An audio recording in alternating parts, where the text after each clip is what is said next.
फांसी दो। पीतमपुर DI को पीतमपुर DI को सस्पेंड करो।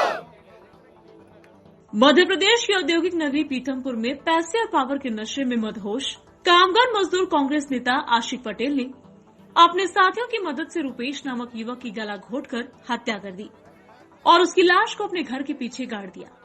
पैसे और पावर का नशा किस तरह से सिर चढ़कर बोलता है, इसका उदाहरण मध्य प्रदेश के पीथमपुर में देखने मिला, जहां मजदूर कांग्रेस नेता आशिक पटेल ने अपने साथियों की मदद से रुपेश बिरला नामक युवक की हत्या करके उसे अपने घर के पीछे गाड़ दिया। दरअसल आशिक पटेल की वहां विदिशा की युवती अनु चौरसिया घरेलू कार्य करती थी, जिस पर आशिक की गंदी नजर थी, जबकि वो युवती रुपेश नामक युवक से प्रेम करती थी। आशिक ने इसी का बदला लेने की नीयत से 2 दिन पूर्व रुपेश को अगवा कर मारपीट की, साथ ही गला दबाकर उसे मार दिया। युवक की मौत होने पर अपने साथियों की मदद से अपने घर के पीछे ही उसे गाड़ दिया। हिंदूवादी संगठनों को जब इस बात की भनक लगी कि रुपेश 2 दिन से गायब है और उसे आशिक ने जान से मारने की धमकी दी है, तो सैकड़ों कार्यकर्ता CSP कार्यालय पहुंचे और कार्रवाई की मांग की। पुलिस ने आशिक और उसके साथियों को हिरासत में लेकर कड़ाई से पूछताछ की, तो उन्होंने घटना कबूल की। आपको बता दें कि आशिक पटेल पर पहले भी कई आरोप लगे थे, जिसमें लफ्ज़ जिहाद को बढ़ावा देने जैसे कार्य भी ये करता रहा। साथ ही करोड़ों की शासकीय भूमि रंगदारी से कब्जे में कर रखी थी, जिस पर 200 कमरे का आलिशान मकान बनाकर किराए पर दे रखा था।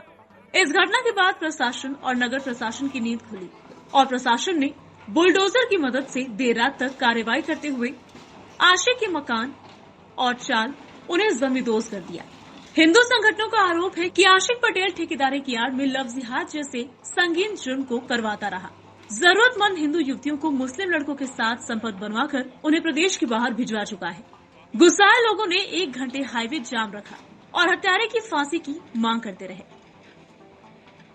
आशिक पटेल पे आरोप मैंने लगाया था क्योंकि वो मुझे मेंटली बहुत टॉर्चर कर रहा था और उसको जैसे ही मालूम चला था कि मैं रुपेश बिरला से बात करती हूँ, तब से वो मुझे छेड़छाड़ करने लगा था, धमकियाँ देने लगा था। फेस टू फेस उसने धमकी दी थी मुझे कि मैं अगर तुमने रुपेश बिरला से बात बंद नहीं की तो मैं उसे और उसकी फैमिली को जान से मार दूंगा। तो मैंने इस बात की वीडियो TI सर को भी दी थी और रुपेश को भी उठाने में उसी का हाथ है। मर्डर भी उसी ने कराया है। मैं कल परसों रूम चेक करने गई थी तो मुझे पूरी जगह चेक नहीं करने दी थी उन लोगों ने। जिधर मुझे डाउट था और उधर ही उनको रखा था। आखिरी वक्त कब आपकी बात हुई थी उनसे? आखिरी वक्त मेरी जब बात हुई थी तो वीडियो कॉलिंग पर उन्होंने कुछ बात नहीं की थी, सिर्फ बैक कैमरा करके वो 3री मंजिल पे खड़े थे, वो बताया था और वो हमारे यहाँ की मंजिल थी। रात में मुझे समझ में नहीं आया, पर मैं दिन में गई तो मुझे समझ में आया। मृतक से आपकी कितनी पुरानी दोस्ती? 3 साल। आपको यकीन है कि आशिक पटेल ने उसको हाँ, करवाया है? उसने ही कराया है। उनका कोई और, रुपेश का कोई और यहाँ पे दुश्मन वगैरह कुछ नहीं है। उसने धमकी भी दी थी और कई बार वो ऐसा कर भी चुका। तो वो हत्या कराने की उसने एक मर्डर नहीं किया, उसने पहले भी उस पे मर्डर केस चल रहा है। आशिक पटेल पे पहले ही मर्डर केस चला है। ये हत्या किस कारण से हुई, मतलब क्या मामला था? हत्या करने का क्या मामला? हत्या करने का मामला ये था कि आशिक पटेल चाहता था कि मैं उससे बात करूं, रुपेश बिरला से बात ना करूं। रात को 10 बजे उसके 8:30 बजे वो घर से गया। 8:30 बजे वो घर से गया। परिवार के लोगों ने ऐसा बताया कि 8:30 बजे किसी का उसके पास फ़ोन आता है और वो फ़ोन के बाद में वो यहाँ से जाता है। अब फ़ोन उसके घर से जब निकला वो थोड़ी देर बाद 9:30 बजे के बाद लगभग उसके फ़ोन बंद हो जाते दोनों। परिवार के लोगों ने थोड़ा बहुत ढूंढा, उसके दोस्तों को पूछा। दोस्तों के पूछने के समय 10 बज गए थे। 10 बजे बाद परिवार के लोग थाने पे गए। थाने पे आके इनने बोला है कि भाई साहब हमारा जो रुपेश नाम का लड़का है वो उसको किसी ने उठा लिया है। हाँ, और इनने बाद में नाम भी बताया है कि आशिक नाम के लड़के व्यक्ति में हमको शक है, क्योंकि उसके पहले इनको वो धमकी दे चुका था ऐसा कि तुम्हारे लड़के को उठा लूँगा, जान से ख़त्म कर दूंगा।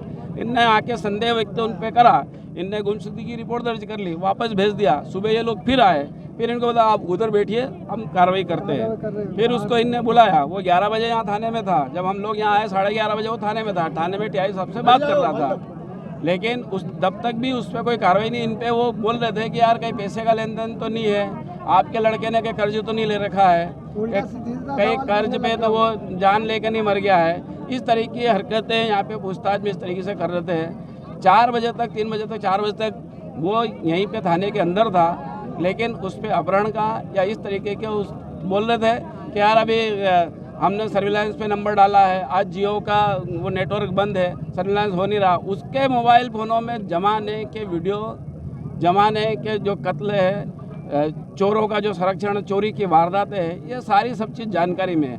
दारू का अवैध व्यापार और खुलेआम कर रहा था, तो ये कहीं ना कहीं संरक्षण था। बिना संरक्षण से इस तरीके की हरकतें नहीं होती है। हमारी मांग ये है कि सबसे पहले तो जो उसका एक बहुत बड़ा नेटवर्क है शराब बेचने का, आशिक पटेल का शराब बेचने का, उसने लगभग 150-200 मकान की एक बहुत बड़ी चाल बना रखी है, जहाँ पे महिलाओं को, पुरुषों को बुलाता है, फैक्ट्रियों में ठेकेदारी चलती है, वहाँ पे उनसे काम करवाता, महिलाओं के दैहिक शोषण होते हैं, वहाँ पे लोगों को बुला के मारना। ये अपहरण का पहला केस नहीं, इसके पहले भी उस अपहरण के से केस है, लेकिन उनमें बरी हो चुका है, गवाह के अभाव में, सबूतों के अभाव में वो बरी हो चुका है। प्रशासन चतुराई से क्राइम करके वो निकल जाता है। तो ये प्रशासन की लापरवाही रहती है कि उसको मौका देते हैं क्राइम करने का और चतुराई बरताने का। ये जो एक घटना घटित हुई है सेक्टर 1 पीतमपुर में, उसको लेके जो मृतक है उसके परिवारजन, उससे जुड़े हुए लोग और अन्य समाज के लोगों में एक आक्रोश था।